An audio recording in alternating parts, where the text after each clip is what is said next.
হ্যাঁ, ছবির মহিলাটি অমৃতা ফড়নবিস। তিনি মেসির সঙ্গে একটি সেলফি তুলেছেন, ব্যাস এখানেই শেষ। তিনি মেসির গায়ে ঝুলে পড়েননি, মেসির নিরাপত্তা বিঘ্নিত করেননি, মেসির নিরাপত্তা রক্ষীদের আনসেফ ফিল করাননি। তিনি নিজের গোটা পরিবার, বন্ধুবান্ধব এবং একগাদা চেলাচামুন্ডা নিয়ে ঢুকে অনুষ্ঠানকে ধ্বংস করেননি। মেসির সঙ্গে ছবি তুলনার নাম করে মানুষের কাছ থেকে 10 লক্ষ টাকা তোলেননি। যদি আপনার ন্যূনতম লজ্জাবোধ থাকতো কুণাল ঘোষ, তাহলে আজ এই ছবি পোস্ট করে প্রশ্ন তোলার কথা ভাবতেই পারতেন না। তাহলে আপনারাই ভাবুন যে এই তৃণমূল কংগ্রেসের রাজত্বে পশ্চিমবঙ্গের হাল কী। হায়দ্রাবাদ কংগ্রেস শাসিত রাজ্য এবং মুম্বাই বিজেপি শাসিত রাজ্য।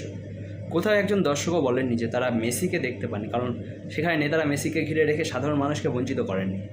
সেখানে মেসির হাত ধরে টানাটানি হয়নি, নিরাপত্তা রক্ষীরা আতঙ্কে পড়েনি, লক্ষ লক্ষ টাকা নিয়ে সেলফি নিচে চলেনি, চাল তিরপল চোর দুর্নীতিবাজ বা জেলখাটা লোকজন মেসির গায়ে গিয়ে ঝুলে পড়েনি, স্টেডিয়ামে 20 টাকার জল 200 টাকায় বিক্রি হয়নি। পশ্চিমবঙ্গের কিছু নেতা মন্ত্রীর মতো এই নির্লজ্জতা ভারতবর্ষের আর কোথাও দেখা যায়নি।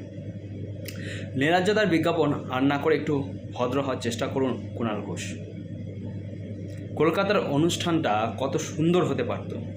মেসির পাশে পশ্চিমবঙ্গের মুখ্যমন্ত্রী মমতা বন্দ্যোপাধ্যায়ের একটি মর্যাদাপূর্ণ ছবি থাকতে পারত।